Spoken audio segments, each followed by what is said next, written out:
9 प्रकार के होते हैं, जिसमें सूर्य, चंद्र, मंगल, गुरु, शुक्र, शनि, राहु, केतु और बुध। ये मैंने जानबूझकर इस तरह से लिखे हुए हैं। वैसे आप इन ग्रहों को याद करने के लिए बड़ा ही सरल तरीके से याद कर सकते हैं। जिस तरह से आप संडे मंडे याद करते हैं, सोम मंगल बुध याद करते हैं, वैसे ही इतवार से शुरू करें। इतवार जो होता है वो संडे होता है, यानी कि सूर्य। सोमवार को चंद्र, मंगलवार को मंगल, बुधवार को बुध, शुक्रवार को शुक्र, शनिवार को शनि और वीरवार को गुरु और राहु केतु। ऐसे भी याद कर सकते हैं, यानी कि सोम मंगल बुध बृहस्पति शुक्र शनि राहु और केतु। इस तरह से याद करना है तो इस तरह से भी याद कर सकते हैं। ये क्रम जो है वो अलग तरीके से लिखा हुआ था, किसी ना किसी तरीके से समझाने के लिए। मैं इसमें ये समझाना चाहता हूं कि 9 ग्रह तो हैं, लेकिन कुछ ग्रह हमारे शुभ होते हैं और कुछ अशुभ होते हैं, तो मैंने इसलिए अलग अलग लिख दिए। तो हमेशा जो ग्रह होते हैं नैसर्गिक जो होते हैं वो सूर्य, शुभ ग्रह जो होते हैं वो सूर्य होते हैं, चंद्र, मंगल और गुरु। जो अशुभ ग्रह होते हैं वो होते हैं शुक्र, शनि, राहु और केतु। इसमें अपवाद ये है कि बुध ये न्यूट्रल होता है। ये शुभ के साथ बैठेगा, युति करेगा तो शुभ हो जाएगा, और अशुभ के साथ युति करेगा तो अशुभ हो जाएगा। ऐसे ही एक अपवाद चंद्र के बारे में भी है कि चंद्र कमजोर होगा तो अशुभ हो जाएगा, और अगर बलवान होगा तो शुभ हो जाएगा। लेकिन ये कहीं कहीं फॉर्मूला लगता है। तो ये थी ग्रहों की बात। अब हम बात करते हैं 12 राशियों की। 12 राशियां मैं आपको अभी बता रहा हूं जिनका क्रम फिक्स है, ये आगे पीछे नहीं हो सकती। तो पहली राशि जो बचक्र है हमारा 360 डिग्री का, उसमें उसको 12 भागों में बांट दिया। तो पहली राशि है मेष, दूसरे क्रम की राशि है वृषभ, तीसरे क्रम की राशि है मिथुन, चौथी राशि है कर्क, पांचवी राशि है सिंह, छठवीं राशि है कन्या, सातवीं राशि है तुला, आठवीं राशि है वृश्चिक, नौवीं है धनु, 10वीं राशि है मकर, 11वीं राशि है कुंभ और 12वीं राशि है मीन।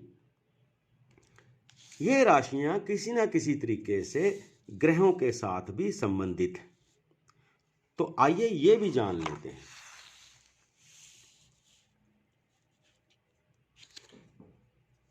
मेष राशि पहली राशि और वृश्चिक राशि 8वीं राशि,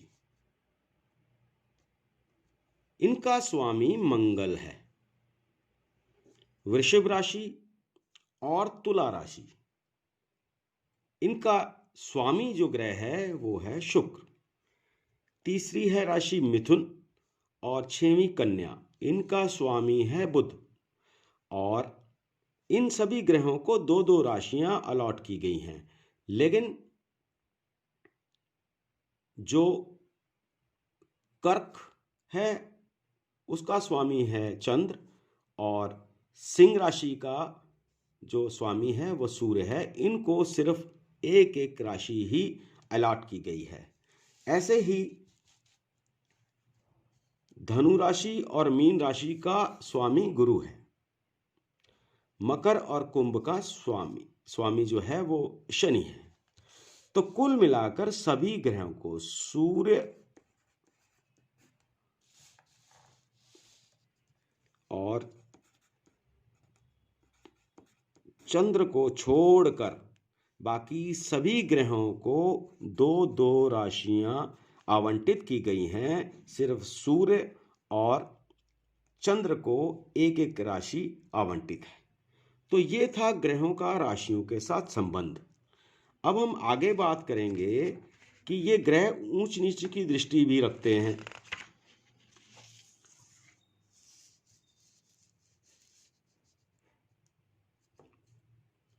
तो ये भी जान लेते हैं। जैसे सूर्य है, सूर्य की अपनी राशि जैसे मैंने पहले बताया सिंह राशि है, ये उसमें स्वग्रही माना जाता है। मेष राशि यानी कि पहली राशि मेष राशि में ये उच्च का हो जाता है और तुला राशि यानी कि सातवीं राशि में ये नीच का हो जाता है। अब ऊंच नीच की परिभाषा ये है कि अगर कोई ग्रह 0 लेवल पे बैठा हुआ है तो वो अगर स्वग्रही है तो उसको 25 नंबर मिलेंगे, और अगर वो उच्च की राशि में है तो उसको 50 नंबर मिलेंगे, और अगर वो नीच की राशि में है तो -50 हो जाएंगे। इतना ध्यान रखो, ये अपने आप समझ में आ जाएगा कि इनका मतलब क्या है। दूसरी हम बात करें तो चंद्र कर्क राशि में स्वग्रही है, यानी कि कर्क का स्वामी है चंद्र, तो स्वग्रही हुआ।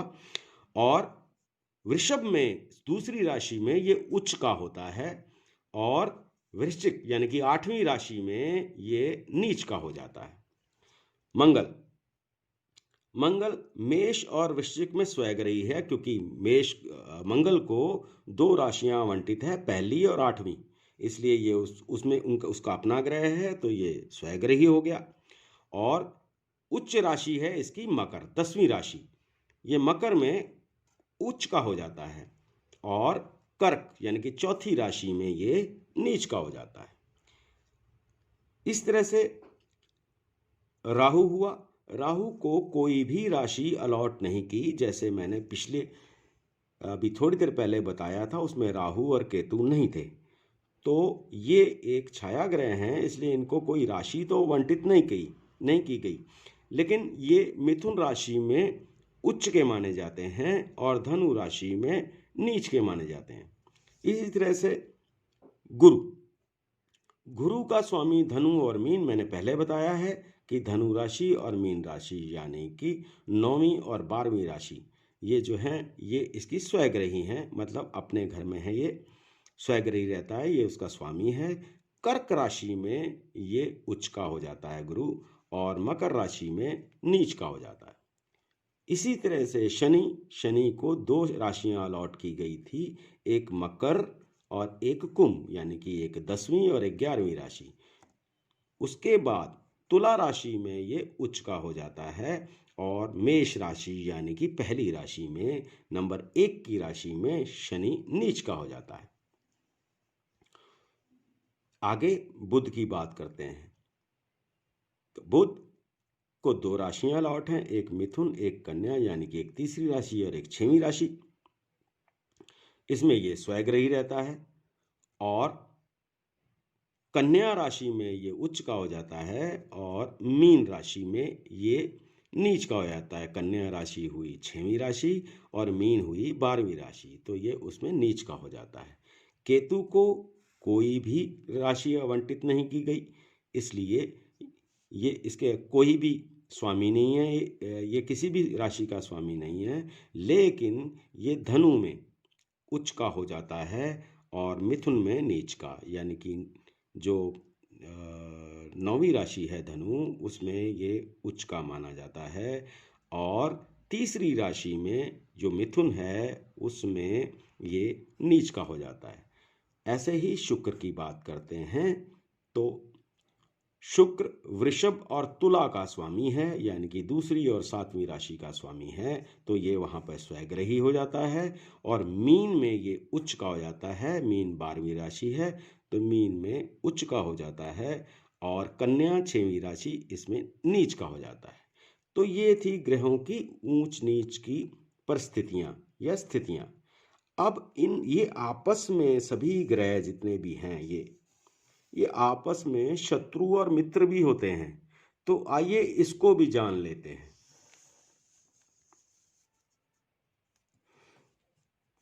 सबसे पहले बात करें सूर्य, तो सूर्य के शनि और शुक्र शत्रु हैं, बाकी या तो मित्र हैं या सम हैं।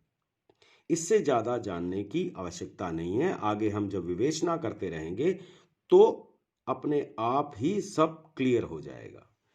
चंद्र का कोई भी शत्रु नहीं है। मंगल का सिर्फ बुध शत्रु है। गुरु का जो है वो शुक्र शत्रु है। शुक्र का सूर्य और चंद्र शत्रु हैं। आगे हम बात करें शनि की, तो शनि का सूर्य चंद्र मंगल, ये 3 जो ग्रह हैं इसके शत्रु हैं, बाकी सम हैं या मित्र हैं। बुध का चंद्र शत्रु है। तो ये शत्रुता और मित्रता की बात हमने कर ली। आगे जाके हम जब विवेचना करेंगे कुंडलियों की तो फिर एक बार समझ लेंगे। इसको सिर्फ ध्यान में रखने की बात है। इसी तरह से आगे हम बात करते हैं कि ग्रहों की कुछ दृष्टियां भी होती हैं। तो आइए थोड़ा सा उसके बारे में भी जान लेते हैं।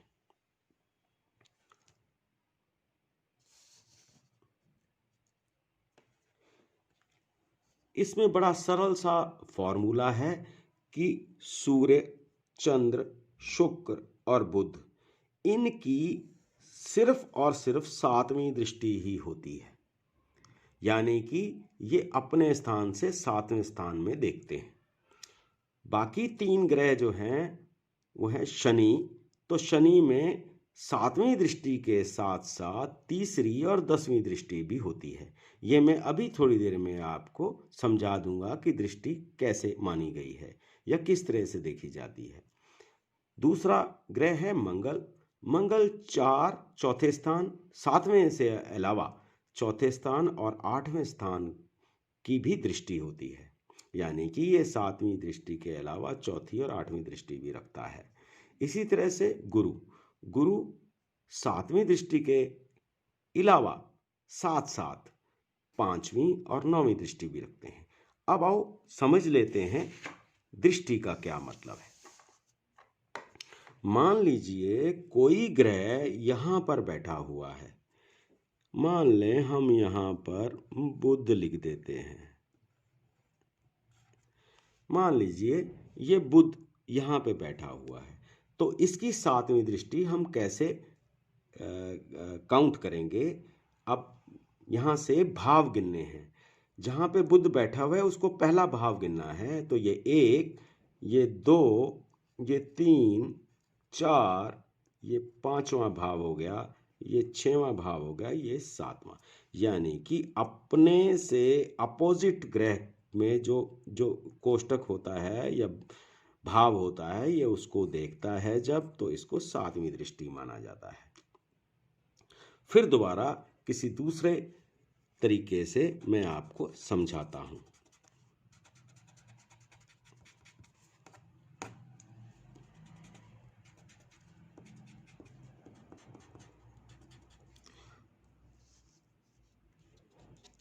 मान लीजिए कि सूर्य चतुर्थ भाव में बैठा हुआ है। तो इसका जो 7वां भाव होगा वो हम यहां से गिनती करेंगे। 1, 2, 3, 4, 5, 6 और ये 7। तो सूर्य 7वें पे भी अपनी दृष्टि देता है। ये हुई 7वीं दृष्टि। इसी तरीके से अब हम मंगल के बारे में जानने की कोशिश करेंगे कि उसकी चौथी और 8वीं दृष्टि कैसे हो, 4, 7, 8 की दृष्टि कैसे होती है। अब मान लीजिए कि मंगल यहां पर बैठे हैं।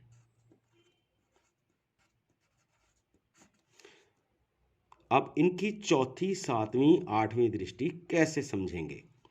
तो पहला ग्रह ये है, पहला घर ये है, तो ये एक यहाँ से शुरू करेंगे, दो यहाँ से शुरू करेंगे, तीसरा और ये चौथा। तो मंगल की पहली दृष्टि, चौथी दृष्टि जो है वो ये आ गई, पांचवीं, 6, सातवीं दृष्टि इसकी मंगल की ये आ गई, और ये 6 7 के बाद 8 लिखना है, तो एक मंगल की 8वीं दृष्टि ये हो गई।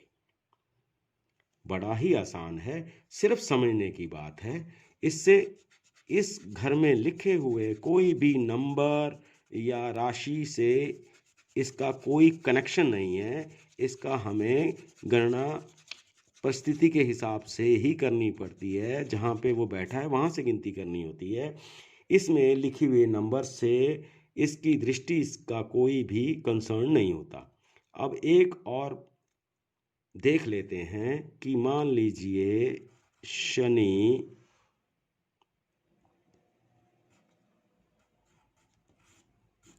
जी यहाँ बैठे हैं। मैंने नंबर जानबूझकर नहीं लिखे हैं ताकि आप कंफ्यूज ना हो जाए। तो ये शनि महाराज यहाँ बैठे हुए हैं। तो इनकी शनि की जो दृष्टि मैंने आपको बताई वो बताई 3, 7 और 10, यानी कि पहला तो भाव ये जहाँ बैठे हुए हैं, दूसरा भाव ये हो गया, और तीसरा भाव ये हो गया। तो शनि की पहली जो तीसरी दृष्टि है वो यहाँ आ गई। अब सातवीं, क्योंकि सातवीं तो सबकी ही है, तो फिर गिन लीजिए, 1 2 3 हमने गिन लिया, यहाँ पे 4 हो गया, यहाँ पे 5 हो गया, ये 6 और ये सातवीं, यानी कि सातवीं दृष्टि हो गई अपोजिट। तो ये यहाँ भी दृष्टि देंगे, लेकिन इनकी एक दृष्टि और है, वो है 10वीं। तो 7 यहाँ हो गए, तो 8 ये हो गया, 9वां ये हो गया, और 10वां ये। तो शनि महाराज यहाँ पर भी दृष्टि देंगे। रिजल्ट क्या देंगे वो बाद की बात है, अभी हम दृष्टि की बात कर रहे हैं। अब एक बार और समझ लेते हैं।